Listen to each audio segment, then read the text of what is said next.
Welcome to Thriving Thursday. Today we're going to talk about filling in the missing pieces.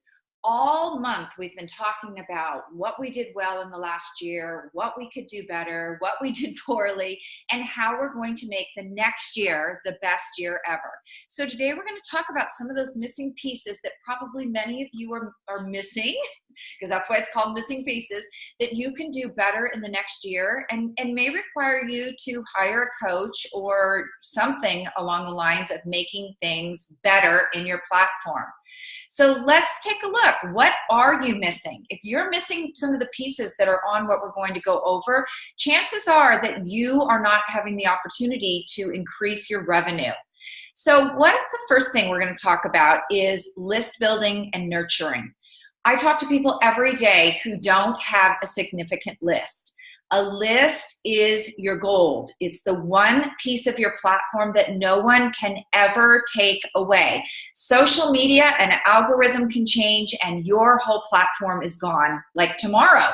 But if you get people into your list and begin to not only build your list, but nurture your list and get a lot of consumer information from them, chances are that you're going to be able to start converting your list into more dollars. So if your list is, I would say, less than 5,000, it's time to get going, especially if you're a book person, because in order to even make the smaller lists like the USA Today list, you need to have 5,000 purchases, and those purchases come from your list. So time to get going.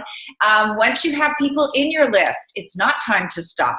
Many people will start building that list and then they don't nurture. They send out an email maybe once a month. Studies show that your audience feels more connected when you send out an educational, inspirational piece once a week. So you can see you've got some content catching up and nurturing to do. Next, live events.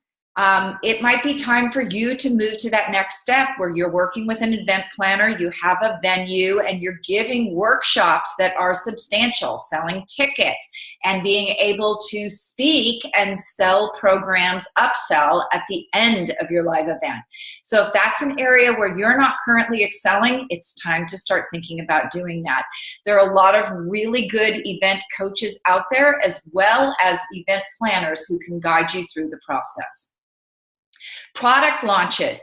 If you're not out doing actual product launches around for us, it's an academy, it's around coaching programs, for us, it means going to networking events and meeting people who can help us launch our products and recommend our products. So if you're not doing that at this point, it's time. Now, this requires really good funnels.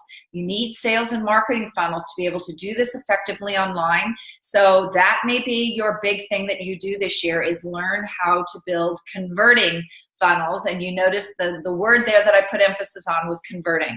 Just putting up a funnel isn't enough. You have to test it over and over and over and make sure that every piece of it is converting. Seasonal promotions. So for people in my industry, the online industry, we run promotions in December a lot. And we do it because that's typically a month where people are spending money on Christmas presents, not online programs. So if your business is like that, figure out what you're going to offer. Now, interestingly enough, there's a whole other side of my business that does production, and that side of the business blooms. I mean, just really blossoms in December because people are trying to spend, especially entrepreneurs, their money before year end. So they're trying to get it out of their books and out of their cash checkbook and into their books so they don't have to pay taxes, or at least as much taxes as they would on the revenue they've generated. So keep that in mind as well. Craft those. I know for many businesses over the summer is a little bit difficult. Things like Etsy, if you have an Etsy online store, because people are on vacation, those crafty moms are out of pocket. And then there are other businesses on Etsy that thrive, even Shopify, that thrive because they're all about keeping your kids busy over the summer. So really know your business and know where you need to have those seasonal promotions to generate more income. Joint ventures. If you are not creating joint ventures with other high-level partners, It's time to get yourself some killer funnels. Joint venture partners who are influencers won't work with you unless you have a killer funnel that you can show them is converting. You can give them analytics. You can give them Facebook ad clicks. You can give them the whole ball of wax and prove that you have a list that's converting. They're not going to work with you. So it's time to get all of that together. And there are places where you can coach and learn how to do that as well. If you're not fully building your funnel, you're leaking clients and revenue. So keep that in mind as you go into the new year, that it's time to get all of this together. There are a lot of moving pieces and you need to have all of them to be successful.